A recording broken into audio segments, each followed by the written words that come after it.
नमस्कार दोस्तों। भाद्रपद मास की शुक्ल पक्ष की तृतीया को हरतालिका तीज का त्योहार मनाया जाता है। इस दिन सुहागन महिलाएं अपने पति की लंबी उम्र के लिए व्रत रखती हैं। इस साल हरतालिका तीज का त्योहार 6 सितंबर 2024 को मनाया जाएगा। सबसे पहले इस व्रत को माता पार्वती ने भगवान शिव जी के लिए रखा था। तो सुनते हैं हरतालिका तीज की व्रत कथा। दोस्तों, हरियाली तीज व्रत कथा के अनुसार शिव जी ने माता पार्वती को इस व्रत के बारे में विस्तार पूर्वक समझाया था। माँ गौरा ने माता पार्वती के रूप में हिमालय के घर जन्म लिया था।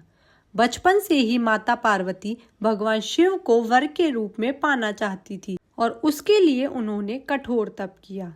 12 सालों तक निराहार रहकर उन्होंने कठोर तप किया। यह सब देखकर उनके पिता बहुत दुखी थे। एक दिन नारद जी ने उनके पिता से आकर कहा कि पार्वती के कठोर तप से प्रसन्न होकर भगवान विष्णु आपकी पुत्री से विवाह करना चाहते हैं। नारद मुनि की बात सुनकर महाराज हिमालय बहुत प्रसन्न हुए। उधर भगवान विष्णु के सामने जाकर नारद मुनि बोले, महाराज, हिमालय अपनी पुत्री पार्वती का विवाह आपसे करवाना चाहते हैं। भगवान विष्णु ने भी इसकी अनुमति दे दी। फिर माता पार्वती के पास आकर नारद जी ने इसकी सूचना दी कि आपके पिता ने आपका विवाह भगवान विष्णु से तय कर दिया। यह सुनकर माता पार्वती बहुत निराश हुई। उन्होंने अपनी सखी को बताया कि वह भगवान शिव को पाने के लिए यह व्रत कर रही है।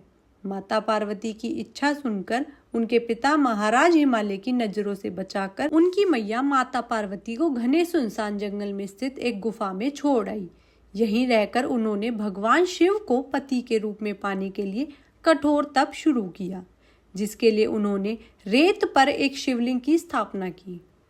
संयोग से हस्त नक्षत्र में भाद्रपद शुक्ल तृतीया का पहला दिन था जब माता पार्वती ने शिवलिंग की स्थापना की थी।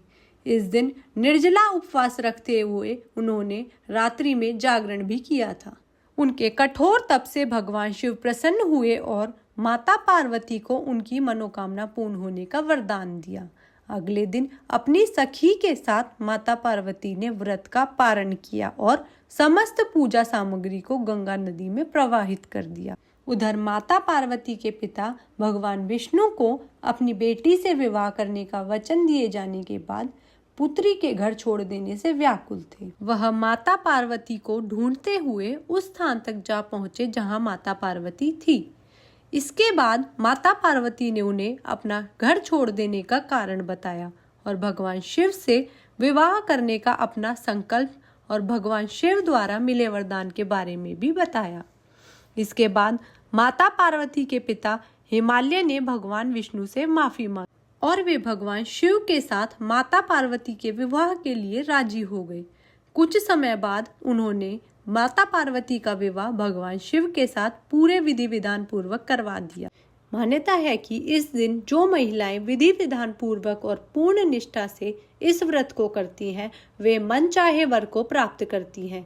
साथ ही यह पर्व दाम्पत्य जीवन में खुशी बरकरार रखने के उद्देश्य से भी मनाया जाता है। तो दोस्तों, ऐसी ही दिलचस्प कहानियों के लिए हमारे वीडियो को लाइक और शेयर करें और चैनल को सब्सक्राइब करना ना भूलें। धन्यवाद। श्री शिवाय नमस्तुभ्यम।